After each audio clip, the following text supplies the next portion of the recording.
Yeah, aloha, mother fathers. Welcome in another episode of the Side Hustle Podcast.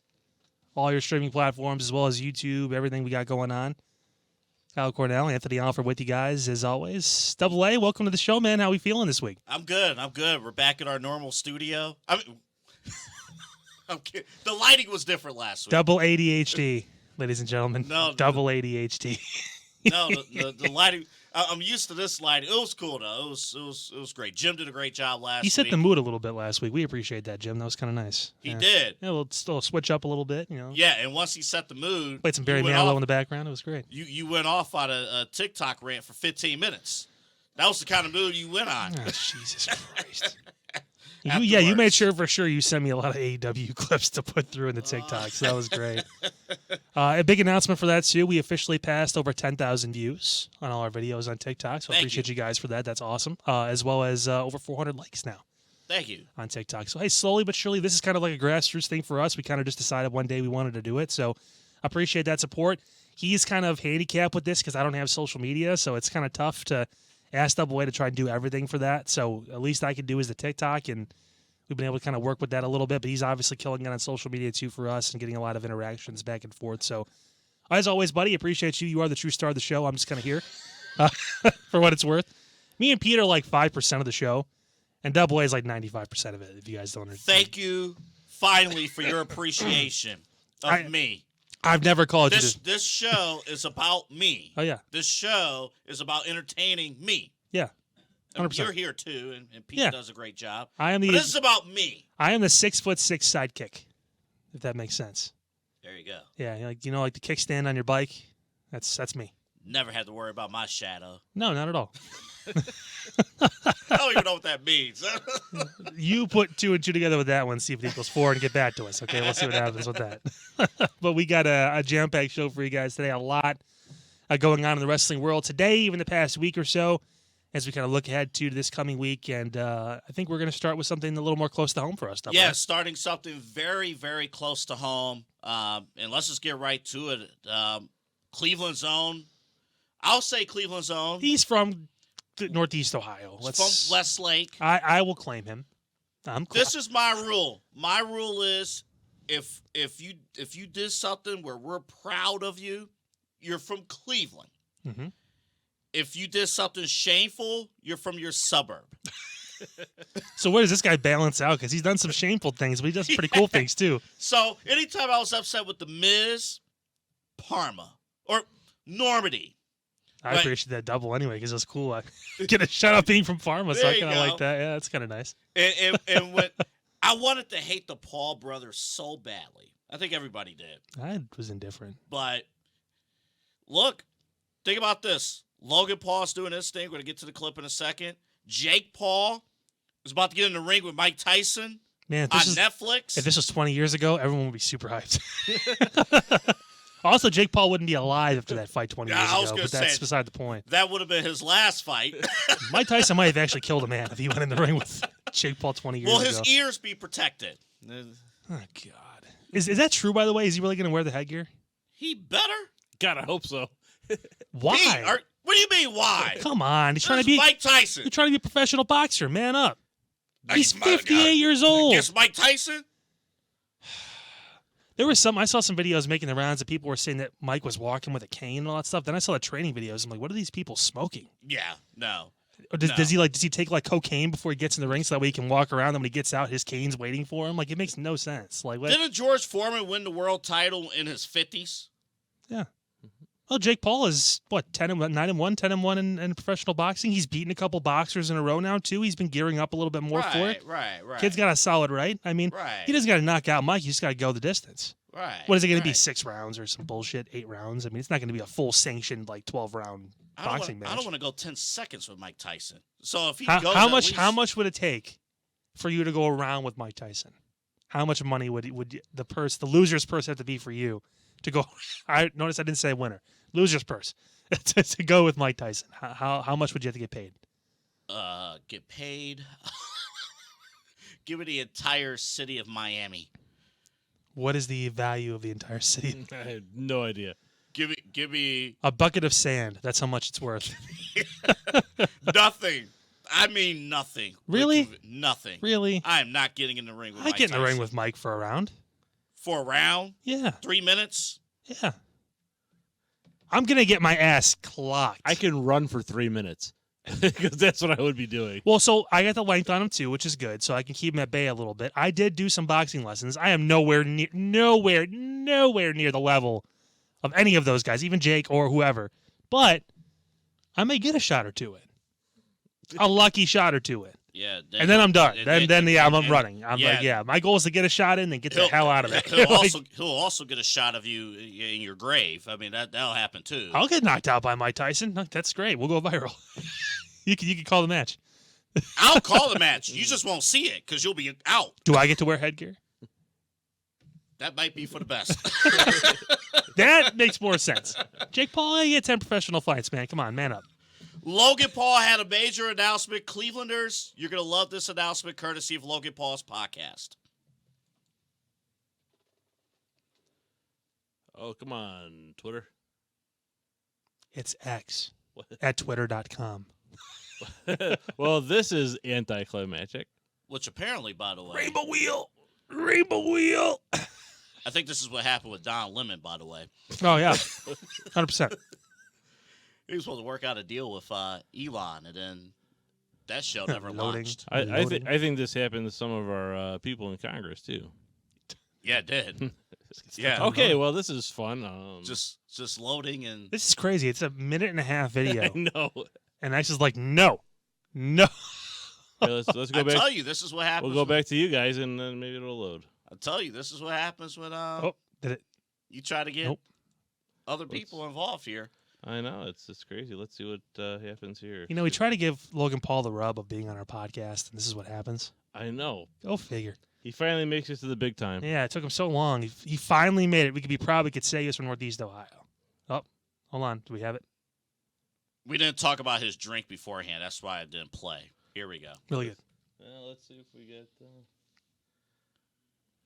I do have a question about his Slam. drink. And here we go. WWE SummerSlam will be hosted in Cleveland, Ohio this year.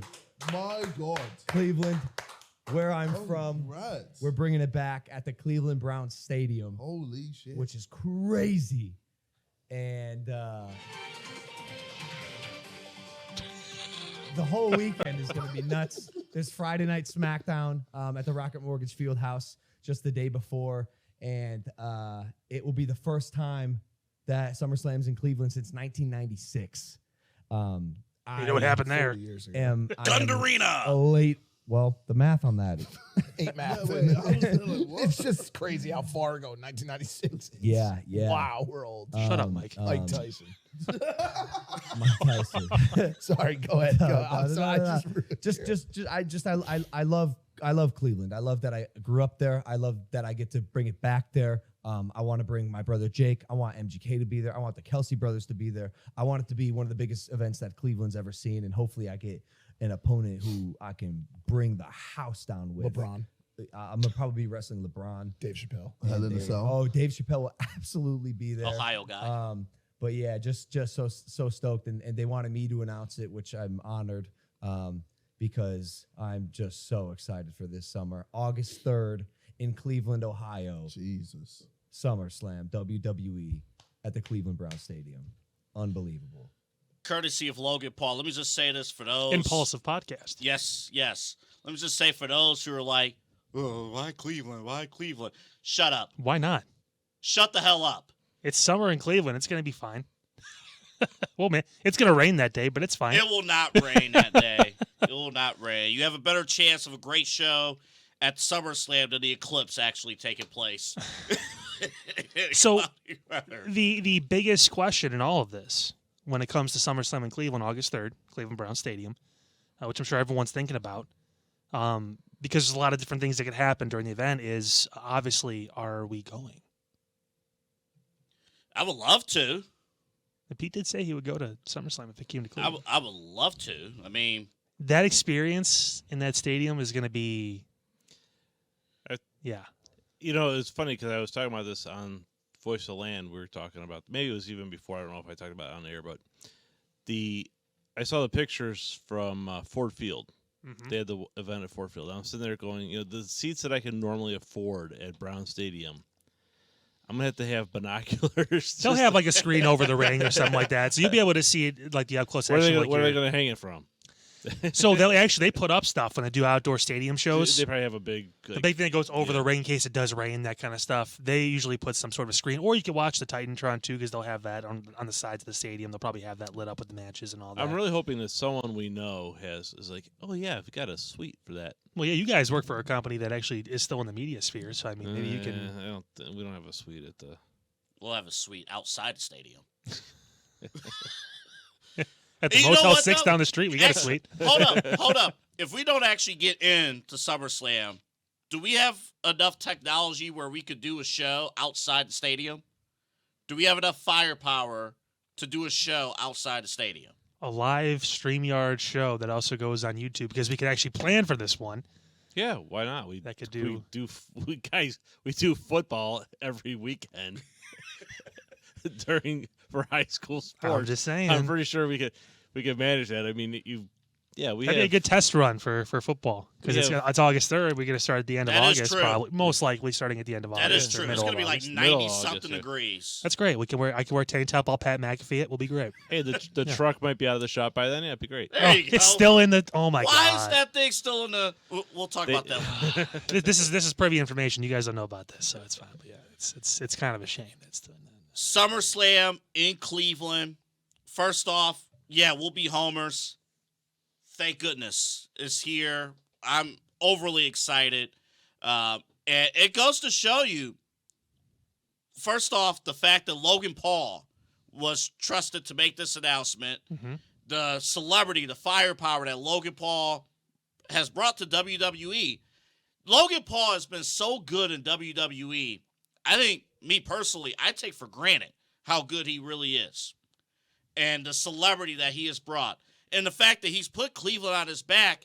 And the fact that Logan Paul is probably going to be the main attraction in terms of outside promotion for the next 6 months going into this pay-per-view. Until we know, obviously, what the matches are. But he's going to be the guy starting the promotion going into the SummerSlam here in Cleveland. Hear me out.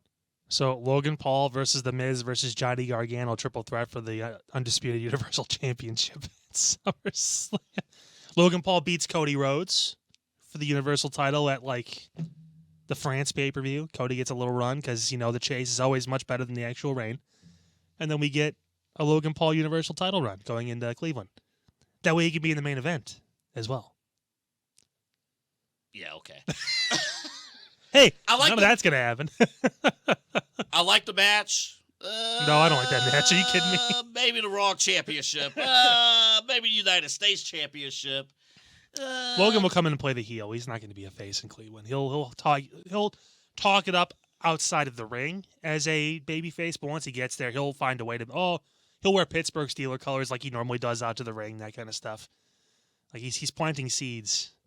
Yeah, well, I will just say my only rebuttal with that, Rhea Ripley, who has been a heel, the Australia show, she was a babyface. A little different. That's a country. This is 2 million people in Northeast Ohio. And you're also assuming everyone's going to go there. It's going to be probably like 40,000, 50,000 people. Like, there's a difference.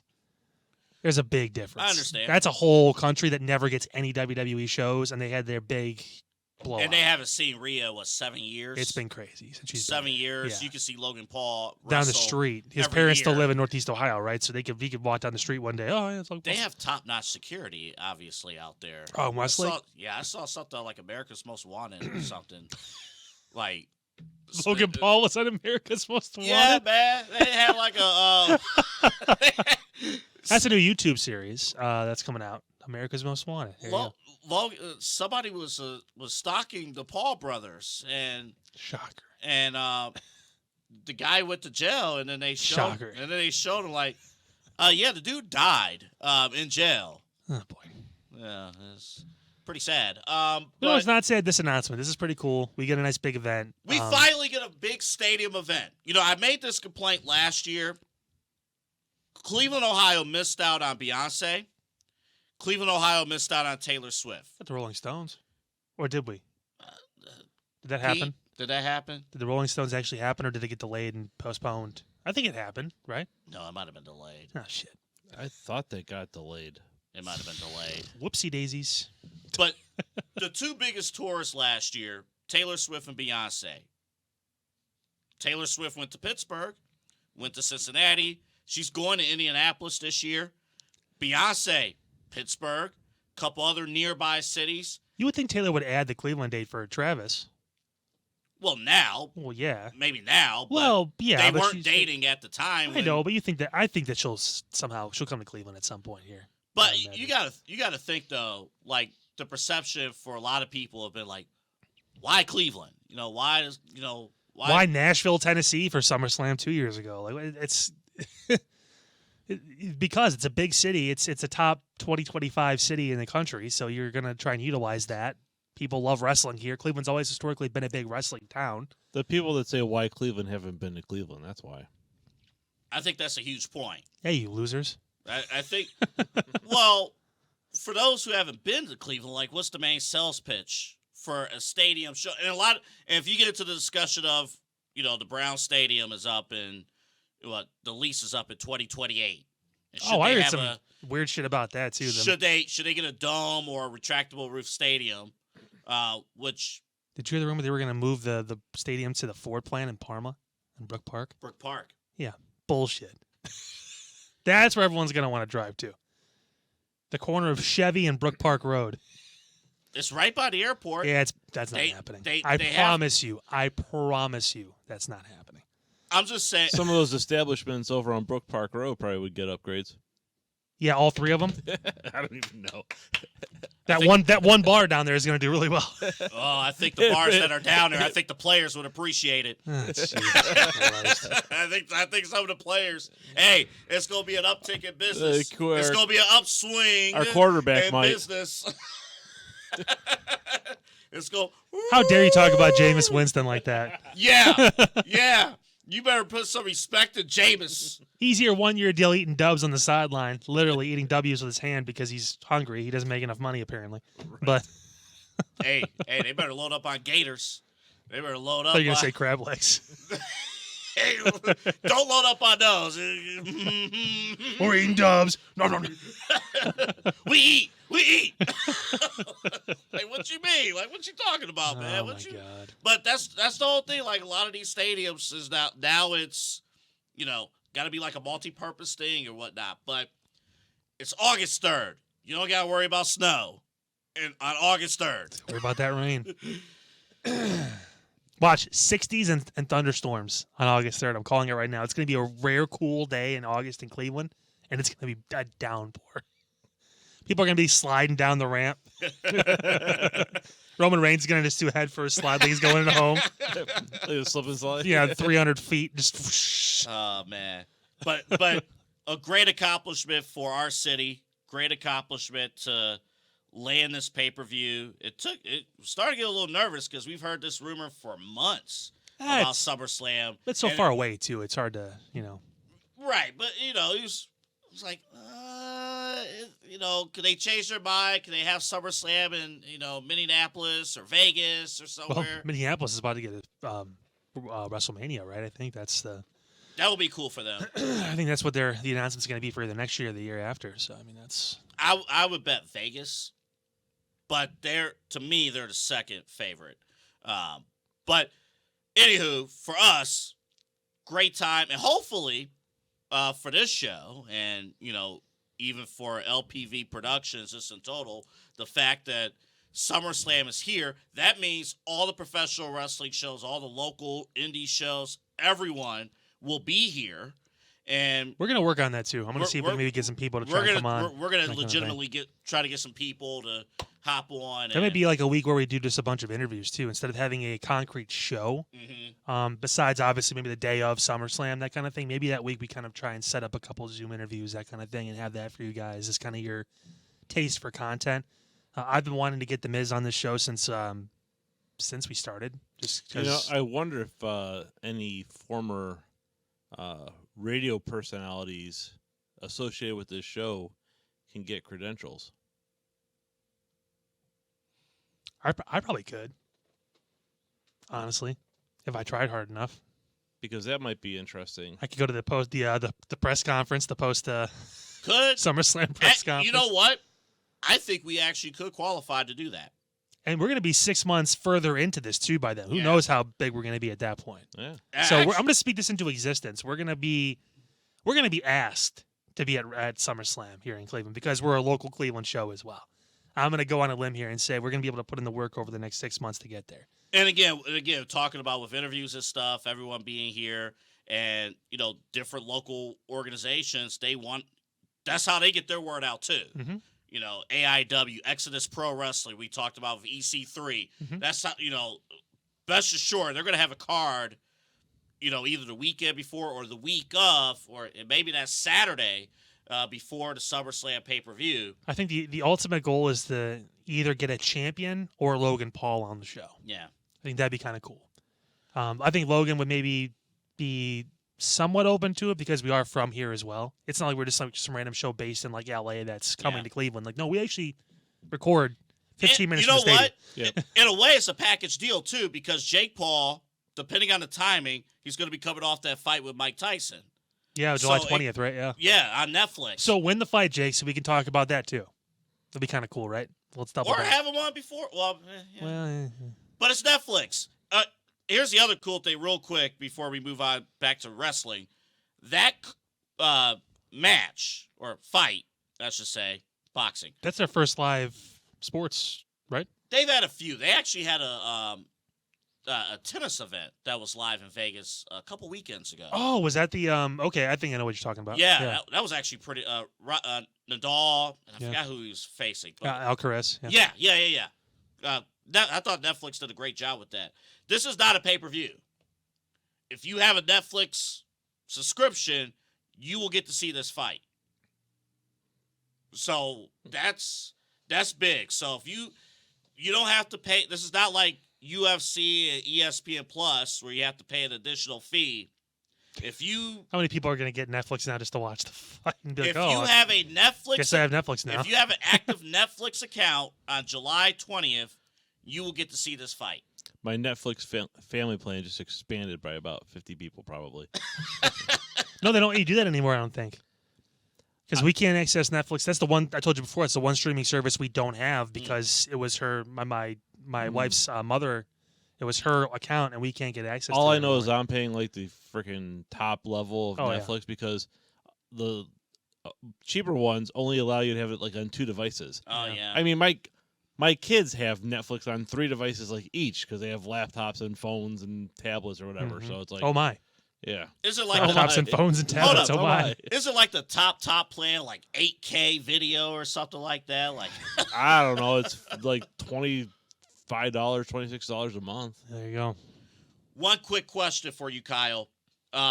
Logan Paul also made news because Prime, the drink, will be the center ring logo for every pay-per-view. Yeah. Thoughts?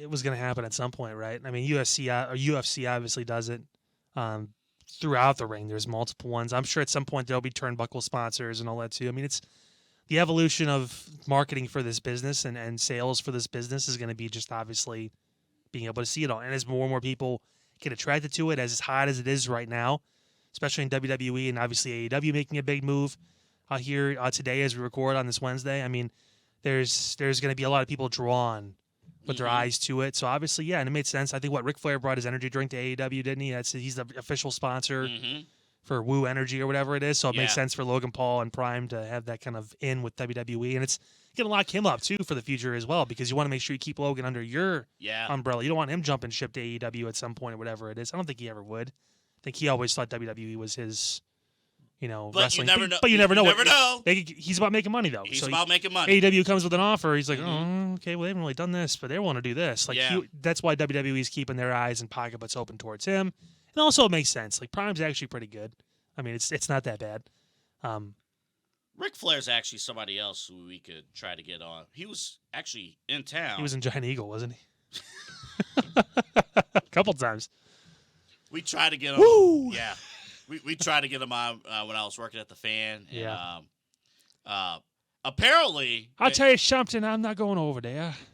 it didn't work out. Apparently, he was scheduled to go on 8:50, and he got lost. Yeah, pretty much. He was at the Crazy Horse on Brook Park. To put it nicely, I was supposed to be there, but I wasn't there because I was there. To put it nicely, the interview, I believe, was agreed upon, and then last minute he pulled out of the interview. Bye, little Sebastian. Yeah. There you go. But Rick, hey, your drink, gotta get that promoted in. So I'm not wooing again. I already did it twice. I'll woo later for a different reason. What? I gotta tease a little bit for later on in the show. Oh, later in the show. Yeah. Oh. We're talking about the Mount Rushmore, obviously, of men and women. Right. Then there may be a woo or two in there. Oh, I got you. Which side, though? You didn't finish the sentence earlier. You left it to sometimes interpretation. Someone's got to be the sex appeal on the show, too. I understand that, but I don't want to be wooed by you. Well, why not? Because I don't. Well, Rebecca's not going to get jealous. It's fine. Yeah, okay. By the way, I'm going to speak directly to your lovely fiance here. Tell your lovely fiance, Double A, to play tennis with me at some point. He taught the big game about doing this. I'm actually at fault for this too. This past week, I have not gone to the gym because I started my new job. So trying to get the new schedule down has been a little difficult as far as like my body clock and figuring out when's the best time to go to lift. I'll probably be starting again next week for sure. So this week's kind of a wash for me weighing myself. But nevertheless, this guy talked about doing all this stuff and wants to go play tennis and do all these things. I want it to be like a Disney movie where like we practiced, like, and then one day you ended up showing up to like her court where she plays, and she's like, "Oh, what are you doing here?" And like, "Oh, I don't know, I just thought maybe I'd try and join today." And you just like go out there and beat the shit out of her, like it'd be like unbelievable. She'd be like, "When did you learn?" And I come out of this shit like, "I taught him everything I know." Like some crazy stuff like that. See, the script writes itself, but he just I'm busy, I'm tired, I got things to do. Come on. He said you go 4 to 5 times a week. That may be a little bit of an over-exaggeration. Maybe it's only a few times, but still. Let's do this. No, she goes 4 to 5 times a week. You need to go with her, and then I can come too, so that way you don't feel like you're on an island. Okay. I will. Because I'm actually just looking to play tennis with somebody too, so this actually works out for me as well. Don't worry. Yeah, it's a mutually beneficial partnership. It's like Prime and WWE, okay? Except you're not paying me millions of dollars to lay down in the front of your living room as a sponsor. That's just the only difference. So. Well, I do need to make more money. So that's also the next 6 months. Let's see if we can get some more people. Like I said, it's been going pretty well to this point. We're 2 months in, I think, officially. So that's pretty cool. But I mean, not bad for 2 months. That is true. Honestly, that is true. All right, so again, later on we get to the Mount Rushmore. Yep. They got some good responses out of that. Oh, can I just point this out real quick? Sure. Did you see John Cena naked the other day at the Oscars? So he had like the naked coverings on his stuff too. By the way, I saw like the pictures afterwards. Yeah. I was a little disturbed by that. I want to be 47 years old and look that good. I mean, he's pretty ripped. Pretty ripped, but I was a little. I watched Ricky Stenicki when it came out last week. On the weekend, we actually watched it. So funny. What's about boiling lobster? It's not what you think, guys. So it's just piss. So people on social media try to pull up like some people was trying to pull up like write-ups. So like John Cena, was naked on stage. Yeah. Their bid at the Oscars, and there are loads of conspiracy theories. Don't do the Jim Carrey thing right now, please. On social media, and it's just like there are certain. If we have learned anything from 4 years ago, there are certain people out there on social media who purposely ruin fun. You understand what I'm saying? No, I have no idea what you're saying, Double A. I've never had anything go viral on social media and have it ruin something. Yeah, you're exactly right. Yeah, I know. What color shirt is that? I know. I know this has never happened to you, but like nobody, just. I was expecting more from Pete out of that one. I'm surprised he didn't.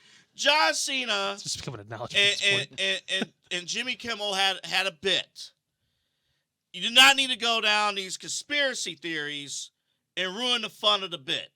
You can just say you didn't like it. I understand. You know, The Rock didn't go out there naked, at the Oscars. Also, who cares? Like he's not naked, obviously. He was wearing the skin cover, whatever it is that they do in like softcore porn. like it's fine. Like it's just all he did was softly suggest that he was nude on stage at one of the biggest award shows of the year. It's no big deal. What's the big deal? There's no big deal. Coming this fall to ABC after Abbott Elementary. Dong, starring John Cena. Download next day on Hulu. Direct release to DVD. Dong. Oh boy, wait till you see what Cinemax has been doing lately. And when you see what they've done lately and what they have taken off their airwaves, you'll be very, very disappointed. Meanwhile, get those viruses on your computers ready. Whew. John Cena coming to Skinemax this fall. What's the name of the show? Dong. It's something simple. And 4-letter words hold a special place in my heart as well as yours. Yeah. So, yeah, I think that makes a lot of sense. Yeah. Pilot episode's called You Can't See Me. It's just a blank screen. But it's The Rock. No, it's The Rock doing it. I see me. I see you. You can't see me. You can't see me. Trust me, we all can see you. Episode 2, Fruity Pebbles. All they do is just do the entire season just of every color T-shirt that he wore. I thought they just have a bowl of Fruity Pebbles and someone pouring milk into it, and that's the end of the episode.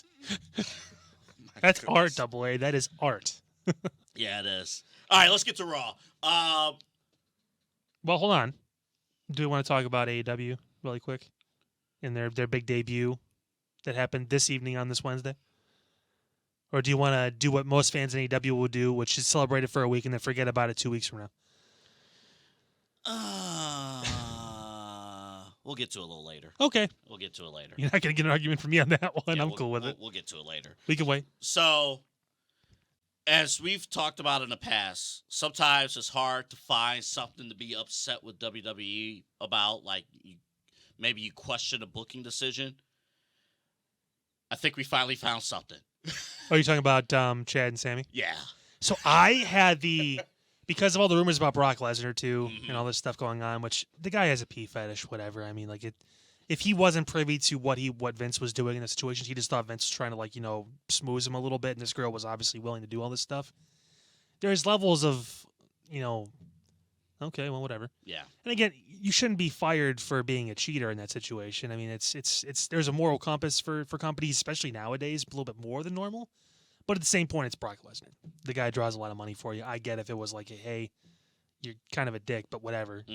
So there was rumors about him getting put back on the website, obviously, having him they're trying to get the fast track to get him back in.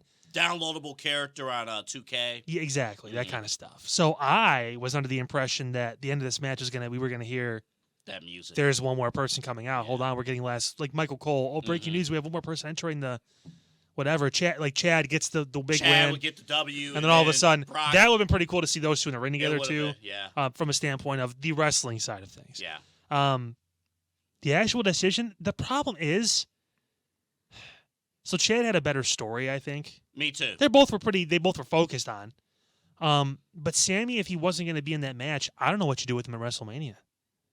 You're not going to Johnny Knoxville it again because he's not that kind of character right now. I mean, you say you didn't know what they were going to do with Sammy? If they didn't have this IC title match with Gunther at WrestleMania, I don't know what they were going to do with Sammy because I don't know. Well, did you said last week that Sammy could have found his way to that U.S. Championship until they decided to make Randy. They made the ladder match the tag team thing now, which I mean, I guess they could do Kevin and Sammy if they wanted to get them in that. They could have, which I think would have been kind of cool. Oh, another year we get to make history again as a tag team.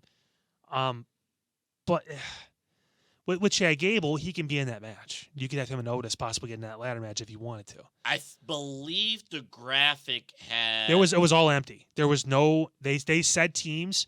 Like they showed like graphics of teams, but there was no one that was actually in besides Judgment Day. Oh, I thought it was Otis Tozawa. Yeah.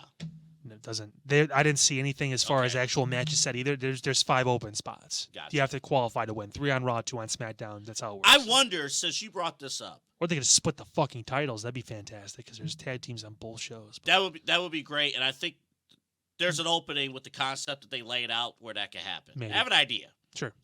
And it just popped in my head as you were talking. What if they did jump in as a tag team, Otis and Chad Gable? Mm-hmm. One of them, I don't know who, one of them turns heel. One of them turns on each other. And maybe it is Chad Gable. Maybe. But I'm not 100% sure about this. But Chad was right there in terms of finally having an opportunity for a singles championship. And then he's back in the tag team division. And you know how grumpy AJ has been on television? It could be the effect for him, too. Like, hey, you know what? I was so close. Now, like, what the hell? I have to go back and team with... Yeah, you got Otis who's joking around. You Yeah. got Maxine who can't wrestle. Well, she's got... crying in the ring because Candice LeRae just eviscerated her. Woo! Holy... She Christian Caged that girl. Woo! Your dead brother would be ashamed of you right now? Oh, my God. Yeah. You got spicy on Oh, Raw. they got real spicy. Raw's red for a reason. Hot. Woo! Woo! Full disclaimer, we hope that line was approved, but assuming if it I hope was, it wasn't. Woo! Spicy in the backstage, too. How about that? Yeah. But think about it. Be an actual heel. Chad Gable finally had an opportunity to do this thing on his own, and now he's going back to these clowns, basically. I don't know if he'll... And he turns.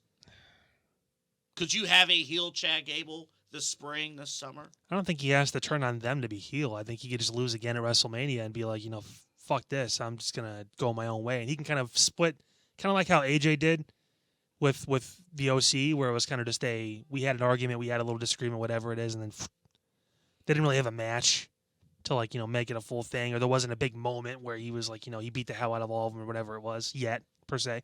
But you could. You could also make a case for Otis to turn. Yeah, I don't. But I don't. They're just not that important right now. I don't think it's not. That would be my only thing. Yeah. If you turn Chad,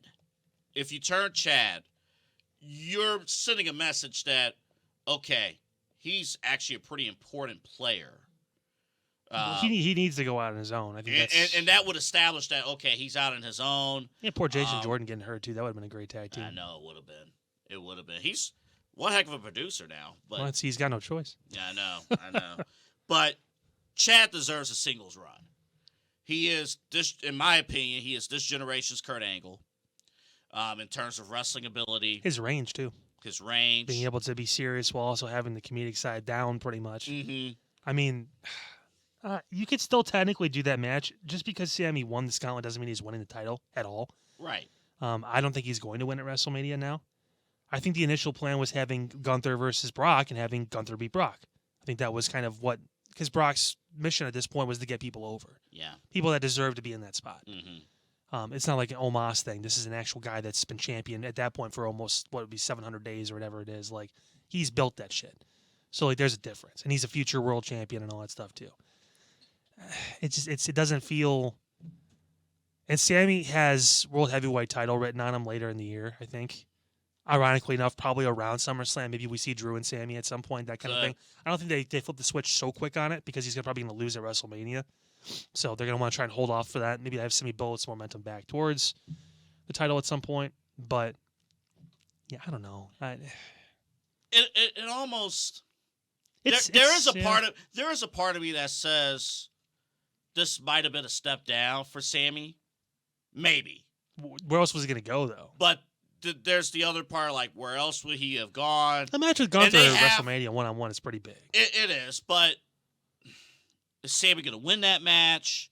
But also at the same time, what was his other option? We could also if we said, oh, they haven't really built up Sammy for this moment, we're kind of being hypocrites here because all those interviews he did with Jackie Redmond, all those interviews where he's like, him and Shane had the two best stories. Yeah, I have to go through a gauntlet. I have to find my way to WrestleMania. Everything seemed lost. That's been building up for the last couple of months. Chad never talked about, because he even said in some of the, it's not about WrestleMania, it's not about the title, it's about personal. Mm-hmm. That leads me to believe he's going to get his shot after. Oh, actually, let me give you one other thing, too. Then we can move on to Cody and Seth. Sure. So, one thing I noticed in the Gauntlet match, and you have to start picking up on these little things now because Triple H hammers home details. Chad was the last person in the Gauntlet. Mm-hmm. He allowed Sammy to get up. He said, I want to beat you the right way. I want to beat you the right way. I want to do the... Me and you one-on-one WrestleMania. If we have learned anything from Triple H as a character and as the booker, if we've learned anything, doing things the fair, the correct... If we've learned anything from Drew McIntyre... It doesn't work. That shit doesn't work at all. Is he recycling the storyline and trying to put it on Chad Gable? Yes. Chad has the potential to be a world champion. Like, because he actually... Now, he's going to drop the uber silly shit because Kurt was able to be funny, but also then be able to be, like, legit. Like, I'll mess you up in the ring. Yeah. Chad has that ability, but the problem is he's been so into the thank you bullshit and all that stuff. Like, he needs to kind of find a bridge in between where he can be super serious and be like, yeah, no, you can't fuck with me in the ring, but then be able to kind of go back and forth a little bit. He's establishing that bridge right now. At least he's still got to build it. It's like a fourth of the way built. Right, exactly. Yeah. It's being established right now. He was doing things the right way. All he had to legitimately do was just, all right, don't get up, Sammy. Don't get up. Don't get up. Sammy gets up, chop him in the leg. Goes right back down. You win the match. You're going to WrestleMania. But you want to do things the right way. You know when I knew he wasn't going to win too? When he didn't lock in the leg scissors on the ankle lock. I was like, oh, all right. Well. Mm-hmm. When you've watched it as long as we have, sometimes you kind of can tell in certain moments. And like it was surprising it came from a roll up, but at the same time that also kind of protects Chad Gable too a little bit. He didn't get like his Sammy's finisher on him and lose. It was kind of like a stun. Oh shit, that just happened kind of thing. Well, apparently the theory is that Gable's shoulders were up. Okay.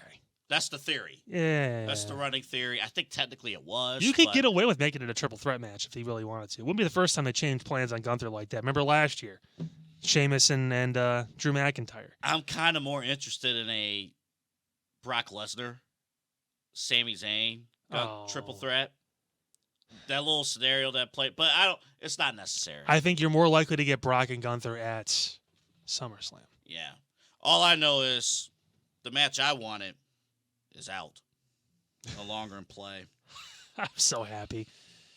So Sammy versus Jinder is not going to happen with Trump in Jinder's corner. Trump and Biden both locked in their nomination tonight.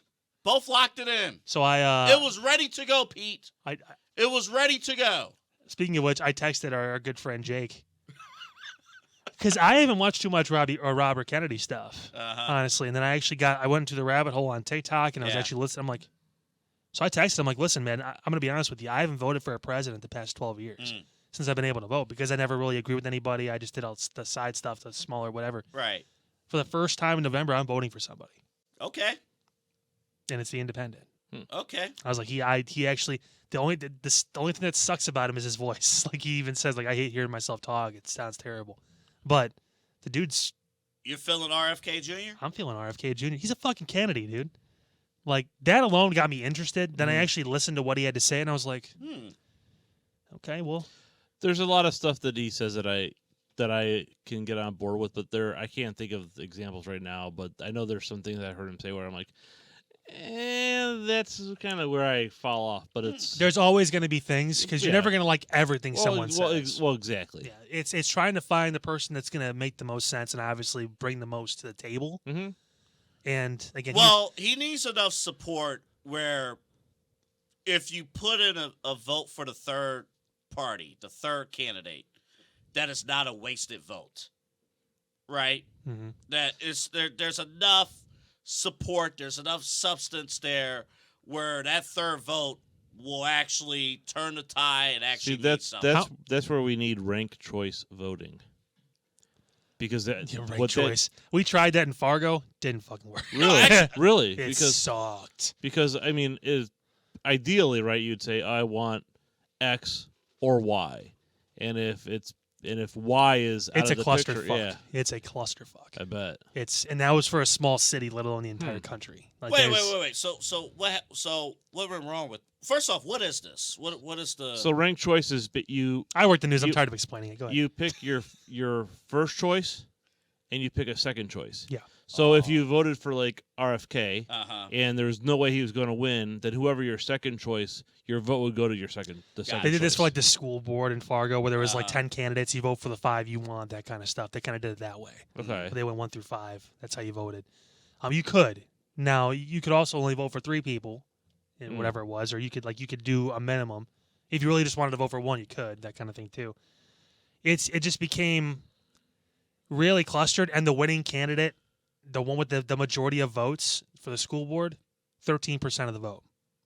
That sounds. Do you see why this is bullshit? No, that yeah, sounds. It's so the president of the United States could possibly only have 20% of the vote and win in that First of situation all- because of how that's all set up. First of all, under our standard voting here in the United States, people questioned that. yeah, right? so let's flip So- this shit right now. I believe No that. planning, no changes. So Just go in and do it. So, Just do you it. go with Right this. choice. I'm your choice. Yeah. So you go with that. Wait a minute. Yeah, at Oh, least he could Jesus. find the polling place. That is true. It's not Joe's fault. He's an old man. That is true. By the way, Kyle, are you a Jets fan? Don't answer that. That's the only part where I was like, bro, like, listen, I know you want to try and get attention. That's why he would do it. Also, Rodgers ain't going to do that shit. Obviously, he's going to be in the middle of a season at that point. So there's no way he's going to run for VP. It's stupid. he could be a career politician for the next 40 years of his life. He could do it after he retires. Yeah, He ain't right gonna win, now. He ain't gonna win shit, but he could do it after. He could try and do it after. He could- he's got he could he's get got his he's got as jumpstart. much money as he wants. He can do whatever he wants with that. I mean, if he is the VP for Kennedy, that's where I will text Jake and tell him no. Like I can't. That's well, I mean, Jesse the Body Ventura was the governor, so And But he Aaron also Rodgers. and he also doubled. He also doubled as an XFL commentator. I know. He could, It's- he could double up. and isn't he also on the short list of This is all rumor and bullshit too. It's Put him in the ring. Put him in the ring. I don't believe. Speaking of which, real quick, Ooh, that'd be a cage match for VP. Jesus Christ, comes like Pete- Christy Nome and if Tulsi you ever- Gabbard in the cage. if Let's you go ever- see. if you- Everybody wants to see it. It'd be if- so good. If you ever want a celebrity death match to Fantastic. return, The best cage match ever. I'm talking, honestly, Undertaker Mankind times like 40. I want Just so Oprah versus Dr. Phil. Oh, speaking of which, Oprah. Inferno match. Oh man, she cheated on the Weight Watchers. Anywho, she has a special. I saw that commercial, by the way. We got so off the rails. We get so fucking off the rails. I I'm will. sorry. Let me slowly bring it back. So The Rock did a promo on Friday on social media before he almost ran out of time on SmackDown. And one thing he said he hates politics. He admitted that there's half of the country wants him to run for president in 2028, and then he said he hates politics. Then he also flexed that he was a board member and he's being so political. It's part of the stick. Like it's all part of it. Do you Yes. envision a Rock, Yes. Dwayne? Absolutely. If what I think is happens if Trump does win in this year, then there's going to be a wide open Democratic ticket in 2028. And honestly, if The Rock ran for president, I'd listen. I want to see what he want to do. I'm not saying I'd vote for him, but I'd still want to hear what he had to say. I mean, he's not a dumb individual. This dude's very smart. So I mean, who's gonna fuck with The Rock? Can you imagine that guy coming to a meeting with like China, 6'4", 285, brick shit house, like a button, like dress shirt walking in. I love the man on here, buddy. How's it going, brother? Yeah, It just makes me think of Back he's to gonna the come in Future. with a vest. Is Back to the Future. And who's the president in 1985? The People's Choice, The Rock, 2028. Ronald Reagan, the actor. We've seen it happen before. The- We have seen it happen before, and I dare to say that The Rock is probably a bigger star than Ronald Reagan was. Oh yeah. yeah, I dare to that's say not that, even- but let's be honest. yeah, that's not even. If he ran as a Democrat, I don't know what side he would run. He's a Democrat. If he ran as a Democrat, He's a registered Democrat. he goes into Trump country. People's champion. That's where He'll look at everybody. To balance Shut it up, out. boy. To balance it out, if they ran this ticket, I would vote for them. If it was The Rock and it was Stone Cold as his VP, over. There's no way. Over. There's no Done. way. Kyle. Done. There's no way Stone Cold. Get my vote. I'll vote in advance. Can we mail in 4 years in advance at that point? First of all, there's no way Stone Cold runs as a Democrat. No, so that's how. There's no way. Independent VP. It's a VP. Who gives a fuck? VP doesn't do shit anyway. Like that's perfect. Perfect. Oh my God. The Rock people's and Stone champ. Cold. Yeah. I don't want to see. You want to see The Rock take the stage right now? Give me a hell yeah. If I up the crowd, who wants a beer? If I see what chants take over political rallies. So you want to change the country? What? Want to make it better? What? Stronger? What? Faster? What? If you can't afford your groceries, then give me a hell yeah. Hell yeah. Make it fucking happen. Come on. You have my vote. If that happens, it's over. I don't care. So you're pushing for idiocracy. But well, I haven't seen the movie, but I know what you're talking about. And yes, I would love to see The Rock and Stone Cold run in 2028. You need to see the movie. I would preempt my vote. Like it would be over before it even starts. Yeah. Like you need to watch that movie. If anyone listening has not seen Idiocracy, watch that movie. Oh man. It's on my movie list. I probably need to watch it. Little side on that, the costume designer was asked to find like the dumbest like footwear, like shoes, like future footwear. They picked Crocs because they basically said when the movie came out, they're like, these things are so ugly. Yeah. And by the time the movie actually released, Crocs had become like popular. So whoopsie daisies. I'm about to buy some actually. See? You don't have Crocs? I do not. I don't. it's worth I don't either. But I've heard that they're. It's worth it. I heard nothing but great things about it. Mm-hmm. I heard nothing but great. All right, let's bring it back. Let's see how much our AI program cuts up the last 20 minutes. Shit. I think it's a hot take like Trump and Biden and Rock. Oh my God! Might have the most views. Honestly, depending on how that's cut up, that might deter the course of this. Anywho, when we see a jump in followers and views, we'll know why. There we go. So what did Charles Barkley say last week? Anywho, he's just on social media. That's all. Michael Cole and Cody, I thought were outstanding on Monday. Thank you for being an actual journalist, Michael. That was great because we were talking about Seth turning heel on Cody at some point. Just ask the question. Mm-hmm. How the fuck can you trust this guy? And you brought up in one of our first episodes, it was Seth who beat Roman back at Rumble 22. Yeah. Beat him. He was the last one to beat him in the ring. 1-on-1. Why is Seth Rollins making such a huge deal? And see, these are things that in Triple H's WWE, the world makes sense. As opposed to Vince McMahon's WWE, where people just have short-term memory loss and forget everything. Yeah. This is kind of nice, where they actually went back, even just a couple weeks, when Seth said he was the number one guy. Cody should pick him. Mm-hmm. And now Seth's so eager to join Cody to take the other guy out that he said wasn't the number one guy in the first place. Mm-hmm. A lot of points made, and Cody never really answered the question. If you really think about it, he did not. I have a strange suspicion that there's going to be some colluding with those guys. I hope you're wrong. So do I, because I'd rather just be an organic thing where Seth actually does fight honorably with Cody and loses, obviously, the tag match. And then Seth obviously is going to lose to Drew probably, too. It could be a tough weekend for Seth. Oh, yeah. Good weekend for Becky, maybe. Tough weekend for Seth. Yeah. But nevertheless, I think it'll be a tough weekend for both. Yeah. You said Becky? She's more likely to beat Rhea than I think Seth is more likely to beat Drew. I think Rhea's going to beat Becky. I think Drew and Rhea are both going to win. Yeah. I just think that there's a better chance of Becky beating Rhea than Seth beating Drew because of the momentum Drew's on, too. I do believe that you're going to see a bit of context clues. I am not advocating at all for Seth to turn heel because I think that would be like 10 steps back if he did turn on Cody. I just think there's this...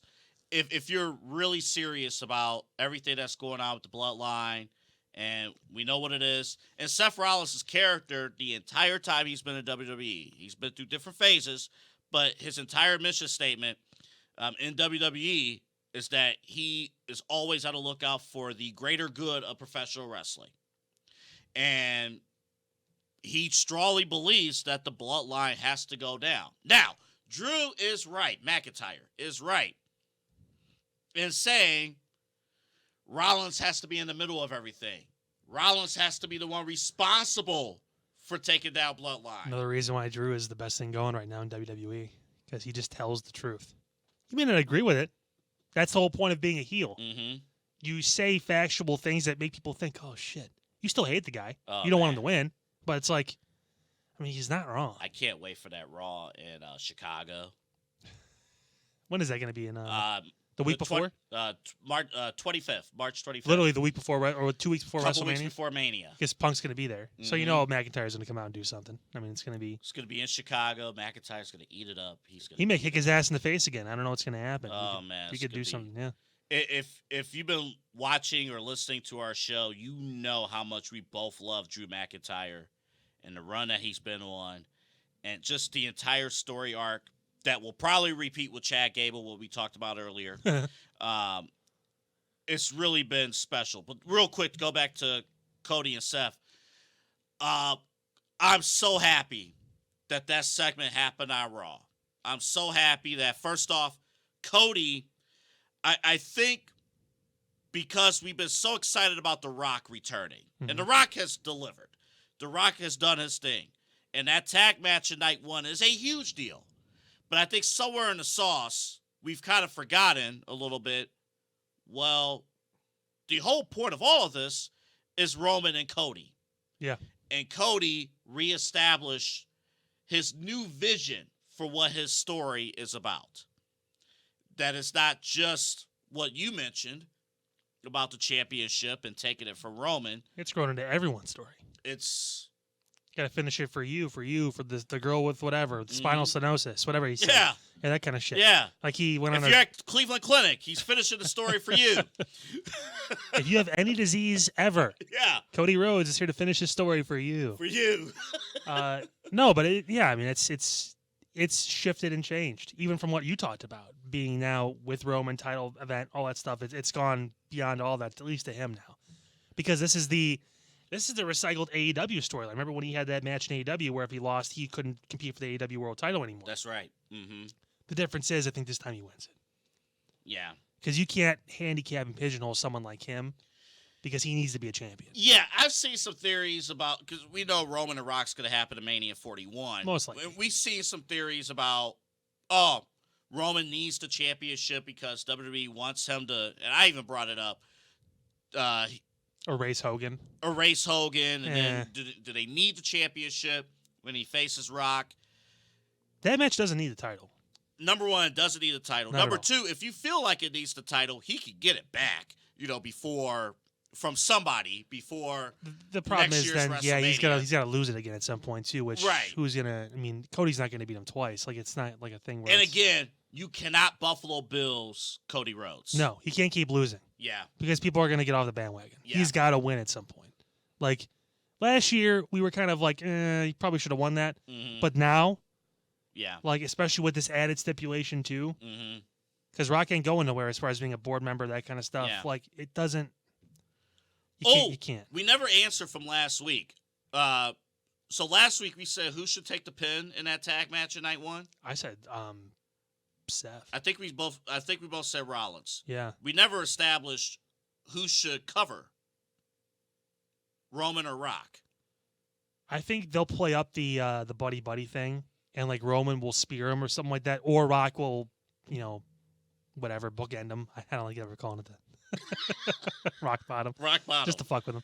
But I think it'll be like a no you pin him, that kind of thing, or no you pin him, whatever. Like they'll whoever hits the finisher will acquiesce the other. I think Rock probably will hit his finisher, and then we'll tag in Roman so he can pin him, or hit the spear then pin him, that kind of thing.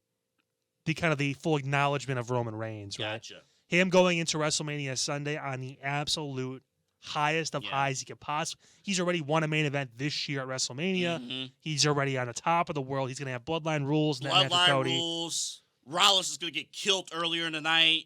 Like, McIntyre. I think Seth still comes out. I think Jey Uso comes out. I would not be surprised if Sami and Kevin come out. That's how maybe they find more of their role, because I'm pretty sure Sami and Gunther will be night one. It's like the Avengers, basically. You're gonna have it's an Avengers level event. It really You're gonna is. need that many people to finally. And at the end, Cody holds the championship, but all of them are in the ring together. That would be sweet. And they can pick him on the shoulders. They can do it. That's gonna be a moment. That's an ideal. That's a sweet ending. That's to all this for the 4 to 5 year story of the bloodline to come to a head like that, at least in this chapter, because we still have Rock and Roman we can get to. Like, that would be a very, for all those guys, everything they went through with the stories, being involved in this from the beginning, that kind of stuff, it'd be great to kind of have a nice little bow to tie on that. We can keep that story alive in a different direction with Rock and Roman, power struggle for the family, that kind of thing, but being able to have that sweet win, especially because last year, remember, night one was the fans got their win. They got what they wanted. Yeah. Night two, everyone left disappointed. Mm-hmm. Now it's going to be flipped. Yeah. Fans are going to be disappointed night one. They're going to be happy. And it's a too. better journey that way, too. It is. It's a better journey. Right. You know, be down the dumps at the end of night one and then ride high Sunday night into your work week. And Honestly, Randy might come out too at some point. Mm. I'm just like, they're going to. It has to be big. If you put it to a point where If it's bloodline rules if it's bloodline rules and anything goes, anything why can't Cody goes, take advantage of that too, right? Why not? The story calls for it. Literally, the story calls. You know, for what'd be really cool is if like The Rock or like Roman came out first and he had the whole bloodline there. Jimmy's like, I know you don't want to do this, but Jimmy's fresh off a win off Jay, whatever too. Like they're all hyped up, full power. Everyone's riding high, Mm-hmm. and then Randy comes out. The fuck's Randy Orton coming out? And then like Sammy, then these guys come out. Then Cody gets the big entrance with down straight or whatever. Then We'll double down. Every person who currently still works for WWE, who has faced Roman and has fallen to Roman during this Tribal Chief run, is out there. that's too much. 'Cause that's like 25, 30 people. No, in championship matches. That's what I meant. That's like 25, 30 people. Not necessarily. I mean, It's a lot of people. It's at least 20. I know that. I think it's less. Keep it immediate. The immediate people that are still kind of intertwined with the bloodline, even now. Mm-hmm. Sammy, because he's still friends with Jay. Jay, obviously, because he's part of the family. Randy, because he said he was coming for Roman Yeah. and couldn't get it done Yeah. before, that kind of thing. You don't need like LA Knight to come out. You don't need to do that kind of. He's gonna have his own moment with AJ Styles. Technically, Randy's gonna have his own moment with Logan Paul too. But I consider Randy more intertwined with the bloodline because of being hurt by them too.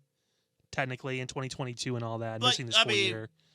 We'll see where that goes. It'd be cool. But Again, when you could probably leave Randy out of that if you wanted to. But I mean, it'd be kind of like a nice full circle thing. Plus, Randy and Cody. Mhm. That's if Cody wins the championship, he's gonna be on SmackDown. Randy's on SmackDown. yeah. There's a good chance Randy maybe doesn't beat Logan Paul at WrestleMania, so that could set up a program there. You know, where you kind of they have the look of okay, respect, but now I'm coming for you, buddy. I want that title. Right. I want 15. That kind of thing. Like it could be a full program in itself. All right, let's move to this. So John Cena last week was on with Chris Van Vliet. You really don't want to talk about Sasha Banks, do you? We'll get to it, but we'll make this quick here. So he lists his greatest WWE superstars of all time, his Mount Rushmore. You're not gonna like this. And Cena did not include himself. So he listed Hulk Hogan, Stone Cold, The Rock, and Roman Reigns as his top four. I believe he also listed 4 women, but I don't have... He listed 5 women. 5. All 4 horsewomen, I believe. Mhm. Except, no, not Sasha. It was the 3 horsewomen, then there was a couple others that he threw in.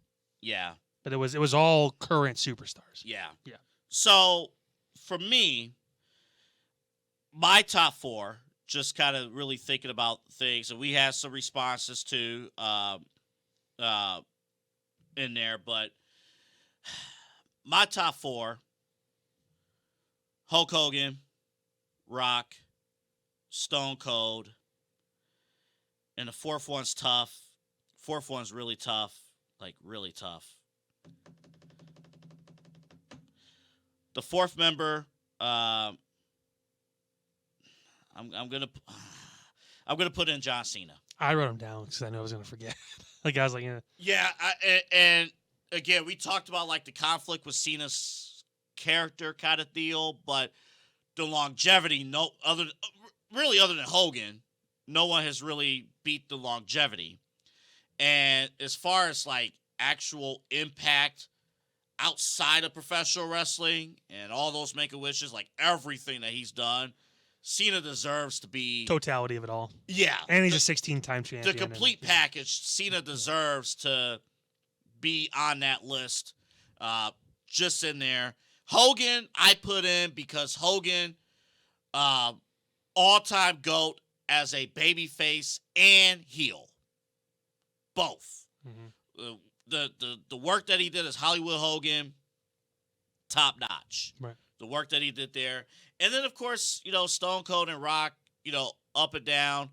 The Rock is going to, when this tag match happens real quick, The Rock is going to have a main event match in 4 separate decades of WrestleMania. 90s, 2000s, 10s, 20s, yeah. Crazy. Mm-hmm. But that's my top 4. So I have Hulk Hogan, Rock, Stone Cold, and John Cena. Let me start off by telling you who's not on my Mount Rushmore. The Rock is not on my top 4. Hulk Hogan is not on my top 4. Both they're it's like 1A, 1B, like right next to it. It's not like they're very far off the mountain. They're like maybe at the bottom of the hill for me. They're close, but they're not. It's the reason why these 4 are here are because of their impact. And you're going to see this with the women too that I have on this list. Yeah. For not only what they did in wrestling, the totality of what they did, mentioned the Make-A-Wish, all that kind of stuff, but also impacting different generations to get into wrestling, to draw more eyes to the product, to get more people involved and engaged and want to be wrestlers. Yeah. So my top 4, Cena, Ric Flair. If you ask a bunch of people who got them into wrestling, he's still a star in his mid-70s. And with Ric Flair, it's not just the character too, but tons of 5-star level quality wrestling matches. Stone Cold is in there as well. He pretty much he's the top head of the Attitude Era as far as the best seller of all time, bring people in. And he was actually technically sound as a wrestler too before he hurt his neck. Yeah. He had to switch kind of his persona and his gimmick from being like, I'll kick your ass, but I could also beat you in the ring. I'll wrestle you to now I just beat your ass. And let me look into the camera for this. The greatest ice cream bar ever sold in the hood. Stone Cold Steve Austin. The facts. The last one, which I'm surprised isn't on. It's on some people's, but maybe not as much. Shawn Michaels is on my Mount Rushmore as well. The impact he's had, and now even as a leader of NXT, and possibly future person that's in charge of WWE or working with Triple H in that capacity, as far as on that level too. I mean, his impact and people that he's just inspired to be in this business and keep it going. You hear people all the time mention Ric Flair and Shawn Michaels is like they're the reasons why they got into the bit, and Eddie Guerrero too. And 2 separate generations. Yeah. 2 separate generations to do it in the 90s to, and 80s and 90s were, that's when. And look, in the 90s, behind the scenes, he was not a good guy. Oh, no, he was a dick. Cleaned himself up. Yeah. There's no secret. Hey, he'll tell you too. He was no secret. Not the easiest person to get along with. Cleaned himself up, and then in the 2000s, if you told a new fan, Shawn Michaels in the 2000s, briefly won a championship one time. And that was early in the run, but that was it. And it only lasted, I believe, 6 years in the 2000s. He had built his legacy before that, obviously. The 2000s were kind of the nostalgic run. Then obviously the Undertaker matches were... I will say this. His 2000s run alone is Hall of Fame worthy. Oh, yeah, of course. Like his matches with the Undertaker put him up in the stratosphere of being in this conversation, too. Like, he was already kind of there, but And the beauty of Shawn Michaels, I remember this vividly. 2005, he flips over as a heel, the only time during that run where he was a heel, with Hulk Hogan. And that feud was amazing. The Larry King skit. How can you forget? Amazing. They have their match at SummerSlam. SummerSlam's in Cleveland, by the way. Coming up. August 3rd. They have their match at SummerSlam in 05. The next night on Raw, Hulk Hogan's gone. Shawn Michaels comes out, say, hey, Hulk and I had our issues. Hulk is now gone. But the Heartbreak Kid, Shawn Michaels, is still here on Raw every single week. And he immediately goes to a feud with Chris Masters. And I say that because Shawn Michaels had the ability to go from, hey, I'm going to main event, be called upon to main event with a legend like Hulk Hogan. And then put ego aside, I want to put over a young talent. Mm-hmm. The very next feud, I want to put over a young talent like Chris Masters at that time. And he did so. And so, is not really having an ego, Shawn Michaels, you're not getting an argument out of me for that. I mean, it's hard to argue any of these on either side just because of what they've all done. I mean, you kind of wish Mount Rushmore was like the top 10 presidents. Yeah. So the way you can be like, oh, it's the top 10 people in the business. That's a lot easier, I think, in my mind to do it. But someone's going to get left off that's like, oh, maybe they shouldn't have been, that kind of thing. This whole Roman needs to be on Mount Rushmore thing is bullshit, in my opinion. Just from a standpoint of, yes, he has this long title right now, which is awesome, and it does put him near the conversation. But the quality of his performance over the past year, 2 years, when he first started this run, his matches were incredible. And it kind of added to the whole mystique of everything, too. Like, he was around more, too, obviously, but he was putting on 5-star level matches. Now, it's been a bunch of bullshit for the past year. It's the joke that Drew McIntyre said. We know what's going to happen. The bloodline gets involved, interferes. He doesn't win matches clean anymore. Which I get as a heel, it makes sense. Because you want to try and build up your challenger, too, to be, like, credible in the first place. But sometimes you just need to beat people clean. Like, you just need to do it. And it kind of takes away from any momentum he's built in that match of being a solid match when you have to cheat to win. When everyone already knows you're really good, you don't need to in the first place. Like, you don't have to do that. So, here's the issue with Roman. Here's the main issue. Tribal Chief Roman Reigns. From the moment he became the Tribal Chief up until his match with Sami Zayn at the Elimination Chamber last year, the Bloodline story progressed. There were extra layers added on. There was the infighting with Jey Uso at first. Jey wanted to be the leader, but Roman, there's a bigger plan with Roman. Then Jay's brother comes back. Jimmy comes back from injury. But how can they be established again? And then you got, Paul Heyman, the different opponents and different levels. You add a championship to it. There's a ton of things. And then you add Sammy to it. Like, he has his own motives, and that's in there. And the story builds. And then at WrestleMania last year, that finish happened. You could have did everything you laid out with the Bloodline breakup story last year. Yeah. And they decided not to. And because they decided not to, the story stalled. And up until the moment where The Rock has shown up, the Bloodline storyline has stalled. There was no progression in that story. Solo's going to interfere again. This is going to happen. That's going to happen. Other than Jay moving to Raw, there was nothing really that kind of stood out. Nothing new has happened. Yeah. Until The Rock showed up. Mm-hmm. We didn't get any new members. Like, there are other family members who could have joined. We don't have that.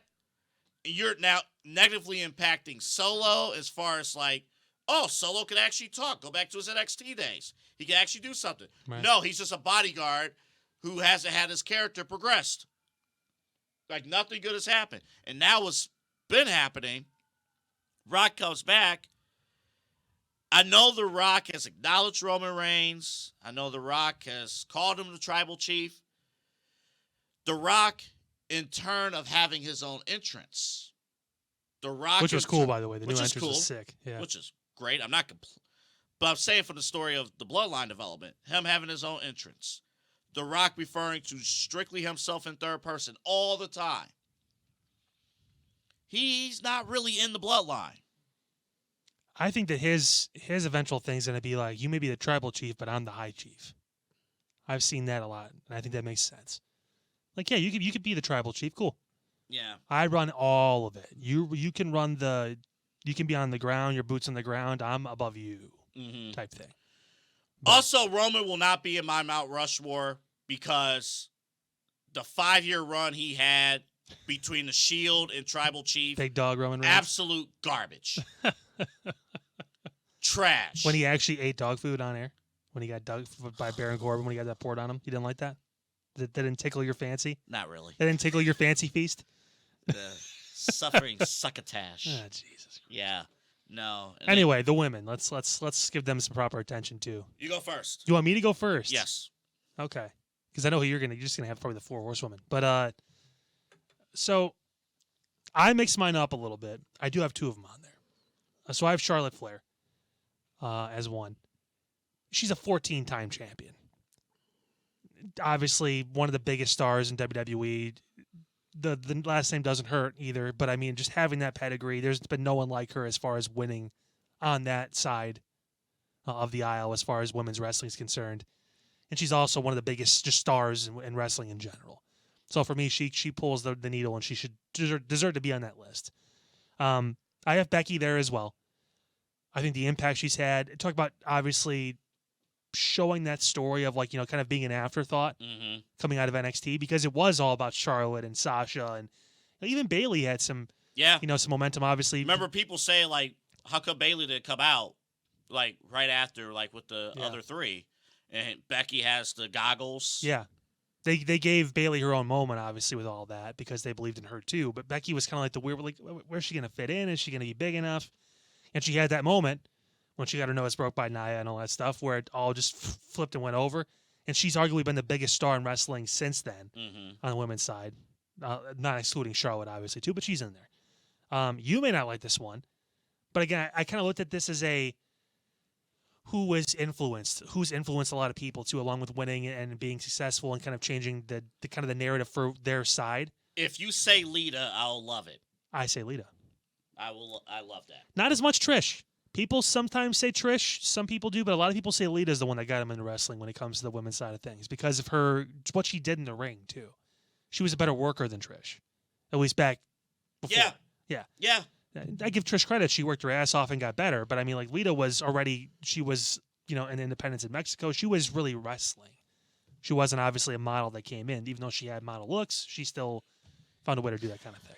So, yeah, there's the Edge Lita days were crazy. Number 4 may actually surprise you. My last one. Because she's still kind of new, kind of newer to at least us, but her impact has been immediate. There's a reason why WWE's put her front and center for a lot of their programming, even for Australia, obviously for WrestleMania too. I have Bianca Belair. Bianca. Yeah. A lot more girls that look like her are going to be wrestling now, which is awesome. Yeah. It's really cool to see, because we think about black women previously in wrestling and like Jazz and some of those other ones come to mind, Karma, stuff like that.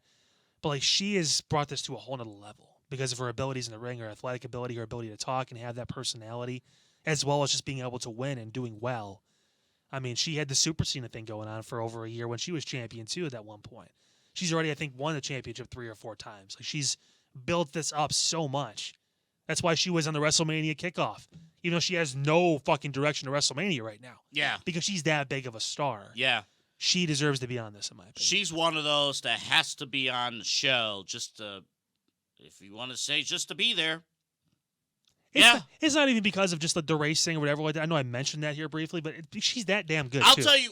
She's that damn good, though. Real quick, I'll tell you the impact Bianca had. So SmackDown came back to Cleveland right after 2021. This was right when they let fans back into WWE events. And they did some kind of split show thing where they had certain superstars in Florida for a rock show or something like that while they had SmackDown here. And they sent Bianca to the show in Florida. And there was a ton of fans disappointed that Bianca was not on SmackDown. Yeah. In person. She has the magnetism, the draw that you would expect a top wrestler to have. And on that side, I mean, she's been a trailblazer. Yeah. I could see why some people would say Sasha or Mercedes or whatever. I could see why some people would say, Bayley, that kind of thing too. If you wanted to go even further back, the fabulous Mulas, whatever like that, the Mae Young, stuff like that. I kind of left them out of it just from some checkered past history, Yeah. that kind of stuff. They also didn't really inspire anybody. No. Maybe Alundra Blaze would be one that maybe we could talk about possibly because of her ability to cross over and be a star in multiple If you promotions, mention but her name is more associated with throwing the championship in the trash on Nitro. not as much about being like a face of women's wrestling that really inspired a whole Yeah. generation. I think of these four, and I kind of go, there's going to be a lot of ladies that get into wrestling because of these guys. Yeah. So I'm going to, I was thinking we brought up this question last week. Is there a world where we leave out Trish? Is there a world that we leave out even Lita and just go new generation? And I couldn't leave out Lita because of that. I couldn't do it. Yeah, it's I couldn't she do it. inspired half these girls to And get into it. Yeah. So 2 of my 4 is Trish and Lita. Okay. You said everything right about Lita. I'll say this with Trish. Her ability to transition from just a manager who looks good and everything to, we're going to get her in the ring. She's going to wrestle and be pretty good in the ring, to all of a sudden being trusted back then to carry segments on Raw, where, look, back then, women were lucky to get legitimate television time. And Trish made it a popular thing to get legitimate television time there. And she, obviously, her and Lita was spot on. Her work with Mickie James. Yeah. Incredible. Really good. And then, to add on to the greatness of Trish Stratus, so she retires, comes back a generation later in better shape, and is doing her thing, interacting with the new girls and stuff. So her impact inside the ring, and of course her appeal outside the ring, she made women's wrestling cool even in Canada, where she's from. And like, when you think of women's wrestling, especially in our generation, growing up, Trish and Lita are the first 2 names that come to mind. You're not wrong when you throw them together. A lot of people do that. Trish and Lita usually gets mentioned like hand in hand, essentially. So I'm still waiting for that match because technically Trish took Lita out. That is true. We never got that. WrestleMania 40 is right there. I'm saying if you're looking to fill the card a little bit, I wouldn't mind seeing it. Rhea Ripley. Already? Rhea Ripley already. Really? Rhea Ripley. I thought about it, but I was like, it's still too soon for me. Why do you think now's a good time?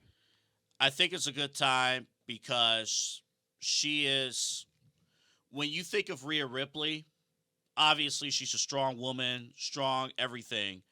But she's one of the first characters.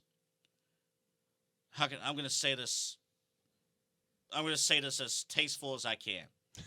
But I'm serious with this.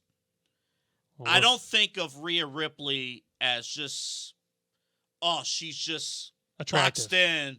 Well, she's just boxed in the women's division. Rhea Ripley has legitimate footprints, and she's been booked to have footprints all over television. Her work with the Judgment Day. She's leading that faction. She leads it. Yeah. She essentially, if you talk about who has the most power on television besides Roman Reigns to pull rank, Rhea Ripley. And what she's been able to do, and her power, and we talked about it, Judgment Day as a group can be booed. You could put Dominic Mysterio, like they did before, put him out there, give him a microphone, and they're booing the living you-know-what out of him. The fans love Rhea Ripley.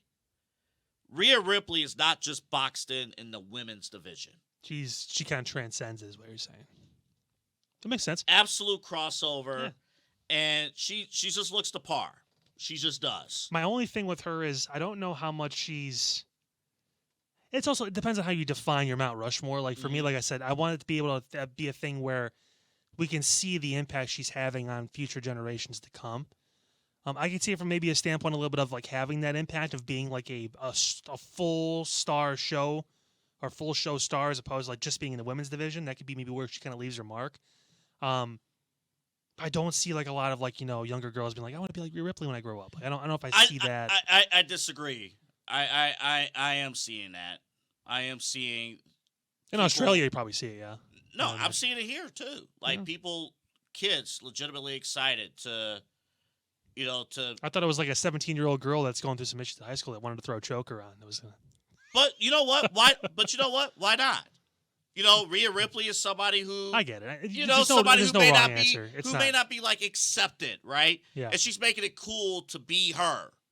And That's the thing that her story is actually, when you think about where she, especially when she debuted in WWE and NXT in the Mae Young Classic, and where she's been since then. Mm-hmm. And you look at her first, appearance on WWE TV compared to now. Yeah. Like, and I think that'll become, once she gets deeper into her career, that'll be publicized even more. Yeah. Like, the journey to being yourself, essentially, that kind of thing. But you know what? She wasn't there prior to her Judgment Day run, and she wasn't really there prior. Honestly, I think once Triple H started writing, you really started getting the depths of her character. Yeah. And it makes sense. Before, when Vince was writing, Rhea's going to be the next Charlotte Flair. Nah. She was in her persona, but she wasn't fully engaged in it. I think, you said Judgment Day kind of really opened the door to really turn dark. Mm-hmm. And then, obviously, Triple H taking over, you're right. It's kind of the last key to unlock it. But Yeah. who's number 4? Fourth is tough. I do not have Charlotte Flair. Really? I don't. I know she's made an incredible impact. She's never, we talk about like being engaged with the character. I don't know Charlotte Flair, what she could do without being involved in a championship picture. Which is a blessing and a curse. Yeah. She's also become an attraction now, though, at that point. I mean, every time she comes back, she seems to be going for a title because, and that was also probably previously booking, too, of not having anything else built up on the side. I mentioned secondary titles. That's how you build more stars, too. Mm-hmm. So even if they're not involved with that secondary title, in between those two titles, you have those matches. Yeah. Like the Bianca and Jades, possibly. Those kind of things where you could have, okay, that makes sense. It could be on the card. Like you could have Charlotte versus Bianca this year if she was healthy, and it would make sense. Yeah. Because it's two top-of-the-line superstars on the women's side that can draw, that are fantastic at what they do, and they can bring the house down. And you don't need a title for that necessarily. True. Like, that's another thing, too, with me, is like she can have these matches, and she doesn't necessarily need to have a title attached to it, but she always seems to for some reason. True. Becky or Bianca?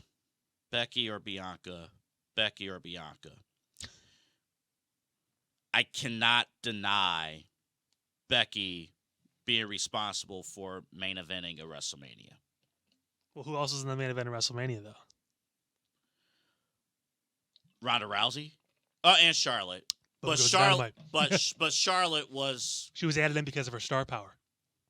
I felt Charlotte was an unnecessary. Oh, we all did, but I mean that was. But she was thrown in because she's Charlotte Flair. She was thrown in, but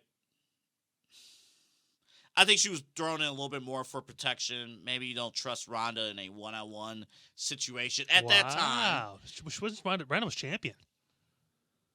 Yeah, because Becky won both titles, right? That was her thing. Because Charlotte came in SmackDown, right. and Ronda came in. Ronda been champion for a while too with the Raw title. Yeah, she was. I don't think it was that. I think it was you just want to make this the biggest possible match ever to justify it being the main event. Let's throw Charlotte in because it just adds another name that's huge. Gotcha. Yeah. Becky Lynch at her highest, you couldn't beat it.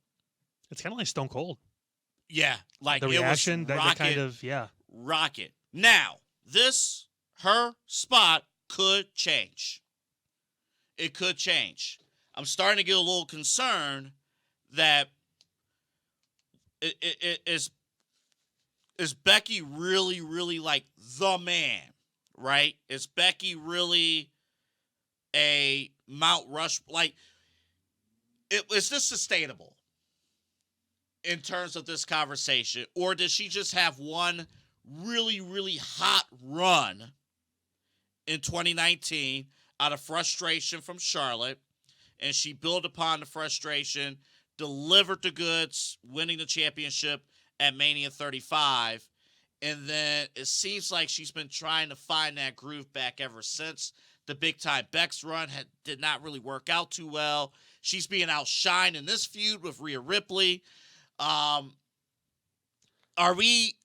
Is it a situation where that one big run with Becky is good enough to keep her at that Mount Rushmore in terms of this conversation? The next year or so of her career is going to be big. just kind of figuring out what direction she's going to go in. I think she's honestly closer to retiring than anything else. Just from the standpoint, again, I think she's a 6-time champion already too, so it's kind of like, I don't know. I mean, it's going to be tough. I don't know what to expect with her. She kind of looks tired, honestly, when I kind of see. She just wrestled a match with Liv, I get it, but like even like in her eyes, she just doesn't look. She's like as engaged maybe as she should be for this kind of moment. Mm-hmm. And it feels like really like a coronation for Rhea as opposed to a Becky's going to win this type of thing. Which, if you would have told me a couple months ago, I would have said, I think Becky's got a pretty good chance. Now, No. Surprising Sasha did not make the list for either one of us on this. No. Not surprised? No. A lot of people, I think she'll be one of those that, like, a lot of people say, I watched. She's in another list that I'm going to put her in, though. Okay. Real quick. I'll put her in this right now. I'm excited for this. You told me you had this before the show. So, last week, we gave you an update on the 4 pillars of AEW. You guys love that video, by the way. And they ain't doing so well. No. So, but I watched AEW last week after our show taping. I know the TV ratings were not there, but I thought AEW actually had a good show last week. I thought if it seemed like somebody new was booking the show. Things made sense. New characters were established. New mission statements were established. And sorry. There's a chance here. There's a chance. And, okay. And maybe the ratings will come. A chance they'll pop a rating for 1 week and go back down. Right where they were. No, I'll give her credit. Like 2 to 3 weeks, they'll be up higher than normal. Then eventually they'll even back out at around 700,000, 800,000 people. But yeah. So I replaced 3 of the 4 pillars. And I think if AEW relies on these 4 people for the next year or so, they have a chance. If they have consistent good writing, they have an opportunity here. A chance to do what? To bring in a new audience. Yeah, brother. To bring in. Just remember who runs the company. All I'm going to say. I understand this. I get this. Just remember who is booking those fucking matches. Who is letting these guys and girls do whatever the fuck they want because he has no balls and is letting them run all over them. So just remember. I understand the concerns. I get it. Wendy Richter. No, I'm kidding. I understand the concerns. And when you get burned too many times, you may not get Kyle to come back in. But you may get me to come back in. There's a chance. Here are the new 4 pillars of AEW, in my opinion.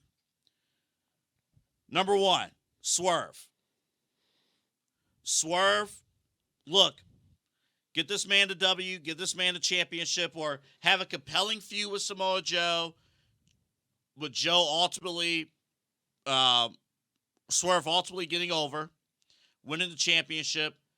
There's an audience there with Swerve. I think he is charismatic. I think Swerve has an opportunity to really cook at the top of the card in AEW. You're not going to like this, but for me, something's off with Swerve.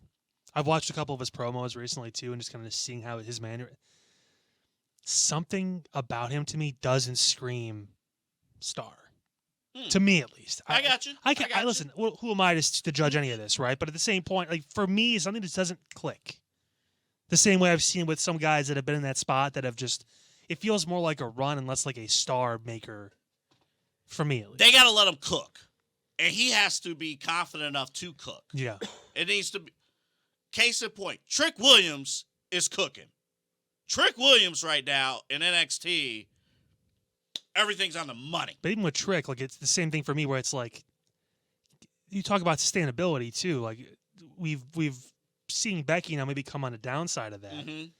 Like with these guys, I mean, can you keep this up? Well, the key was Swerve. With him, I don't even. But the key was Swerve. I believe he could get better. I believe that a good one-on-one feud here with Joe, where you could just focus on Samoa Joe. Maybe there's some outside factors, too. This is weekly television, fine. But you're really just focusing in on Samoa Joe.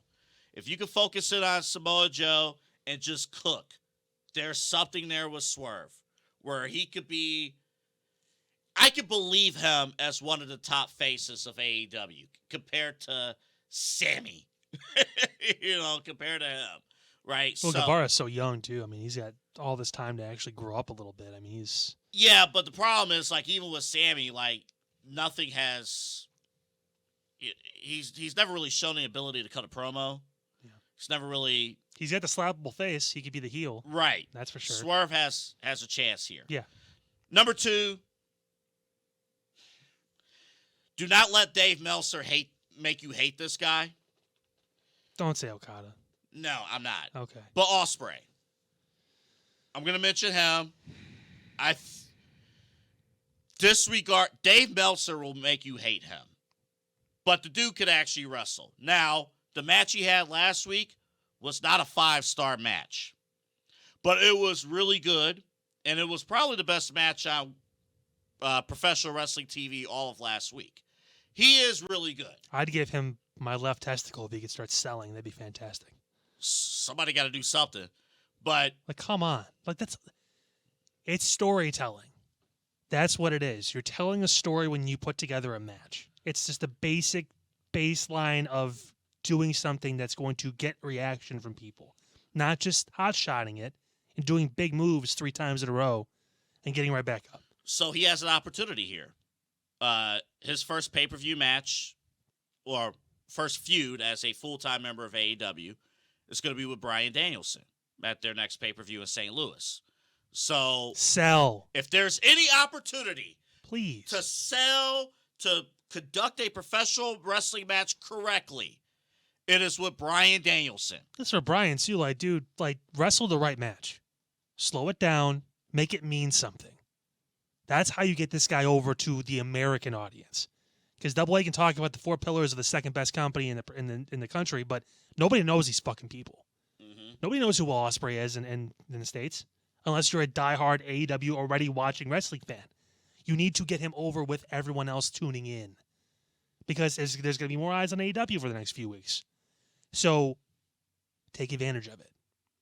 Make it mean something. Because if it's just another, it was a crazy match, they had these big moves, and they wrestled for 45 minutes, and Danielson hit 7 knees, and Ospreay hit his finisher 10 times, and Danielson kicked out. No one's going to give a fuck about that tomorrow.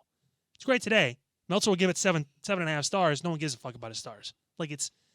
Come on. And the other big thing too, you could, okay, fine, maybe you got some other idiots in AEW who will never sell or never believe in any of that. But when it's that guy, when it's Bryan, he should.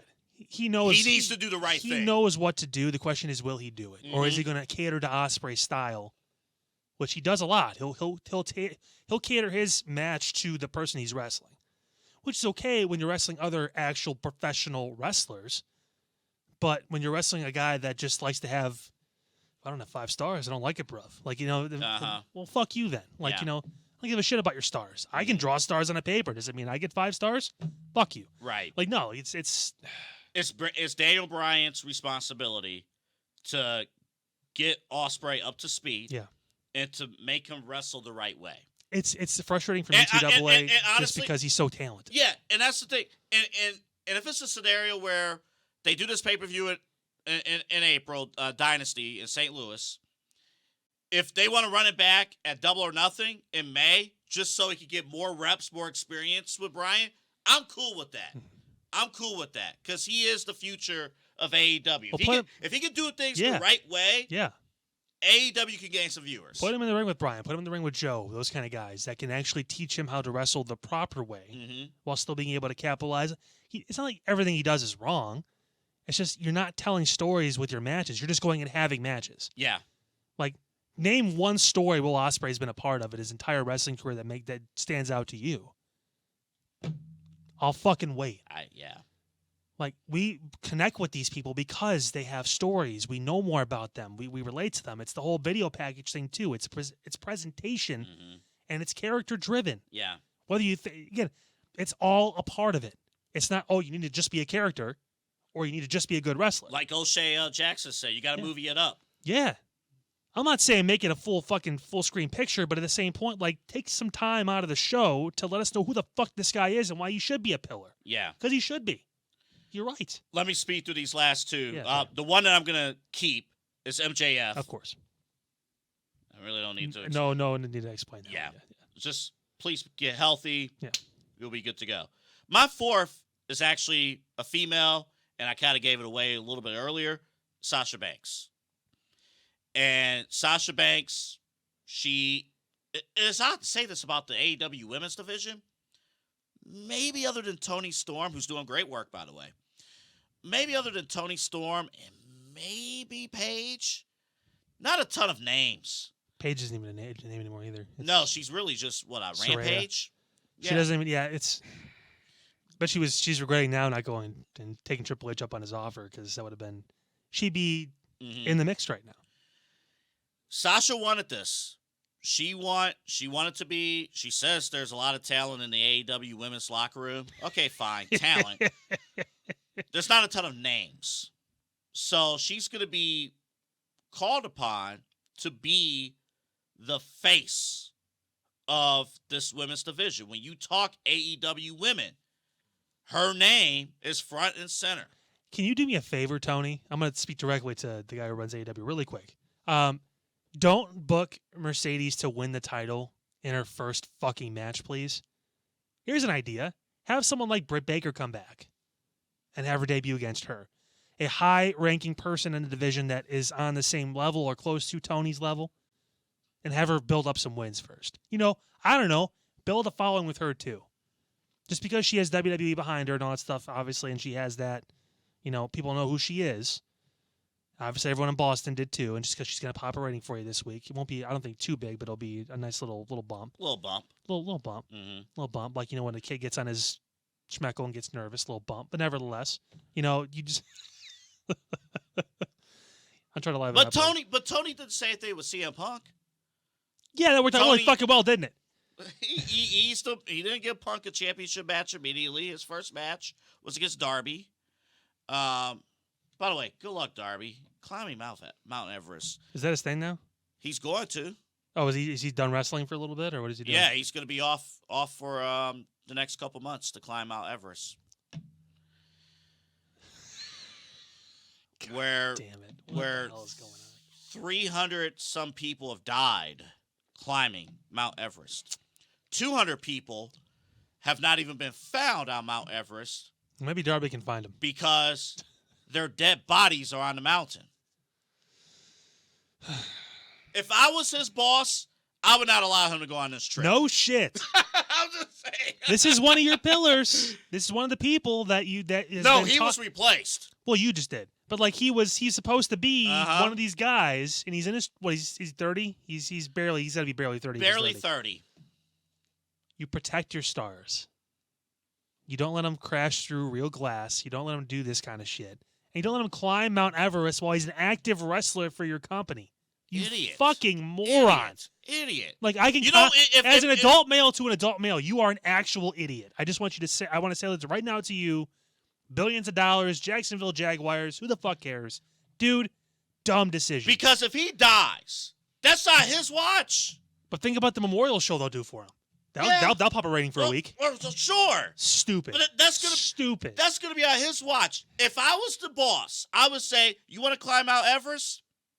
You're not gonna do it under my company. Give me your contract, because I'm ripping that shit up." Yeah, you can go, dude. You're gonna kill yourself doing this stuff. No. When you retire from my company or you leave my company, you can do whatever the fuck you want. But while you work here, you can't do that shit. No. It's why Cena doesn't wrestle when he has movies, whatever it is. It's that liability shit too. They have to protect themselves, obviously, but at the same point, he's protecting you from yourself too. And what good is going to come?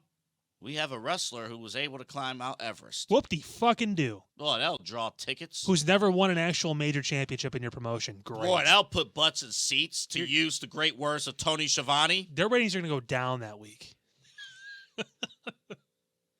Unbelievable. Professional wrestler. You're inviting Dark Side of the Ring basically there. Yep. Well, they want that. There's more, more eyes on the product. Stupid. Unbelievable. Literally dumb. All right. We're out of time. Just a bit. He's like, fucking come on, guys. No, we're out of time because we spent 20 minutes talking about rank voting or whatever That's true. We did kind of go on a tangent a little bit there. Sorry about that. I feel like that was probably my fault. So at some point, I probably let us down the... Maybe Tony Khan will run for president. Hey, I get to allow my employees I'll move. to climb mountains. It would take a lot for me to leave this country because I love this country, but if Tony Khan runs for president, I'm getting the fuck out of here. And I recommend you do the same. Especially if he wins. Run. Please. Holy shit. Is he even old enough to run for president? I thought he's like 16. Because that's what he fucking acts like. Sure. I can't believe he's allowing this. It's stupid. If you're running a and he's a part of an NFL organization. Oh, Trevor Lawrence comes up to you and says, I want to go on Mount Everest. The fuck you are? No. No, you're not. No. No, you're not. You idiot. No, sit down. Sit down. Get to OTAs, you moron. What are you talking about? You're not but doing I want to shit. achieve my dreams. Okay, go ahead. If your dream isn't to be a wrestler, then leave wrestling and go do this crazy shit. You've made some money. I'm sure Darby's made some money now. He can probably, because he's been on AEW TV for 5 years or whatever it's been. He's probably got a contract or two. Yeah. Go fucking do whatever you want then and leave. But dude, that's not cool. One, it's not cool to bring it up to your boss, because it puts Tony in a spot where he's like, but I like him a lot. I want him to be comfortable. I don't want him to leave me. I want to be loyal to Darby because Darby said he's going to be loyal to me. You ever think maybe Darby said that because he can walk all over you too, even though he's only like 5'2"? He can legit just walk all over you whenever he wants. Maybe hit you over the back of the head with a skateboard and say, it's... I'll give you this. Logan Paul can do his own thing, own brand. He works for WWE, but he's not climbing Mount fucking Everest. If he goes and said, hey, I'm climbing Mount Everest. Triple H like, no. No. Dude, come on. Just talk about Everest or have someone that did it on your show on Impulsive. Fuck you. You're not going to do that. No, we can't have you do that. And do you really want to do that? Let's be honest. No. Come on. Boxing is one thing, and even then, it's still. Fuck no. All right. We got to go before the side hustle becomes climbing up Mount Everest. So stupid. How's that allowed? I don't know. Stupid idiot. Oh, my God. Nice. Nice to our wrestlers. Well, it's Chris Jericho. That's good. Bye-bye. See ya.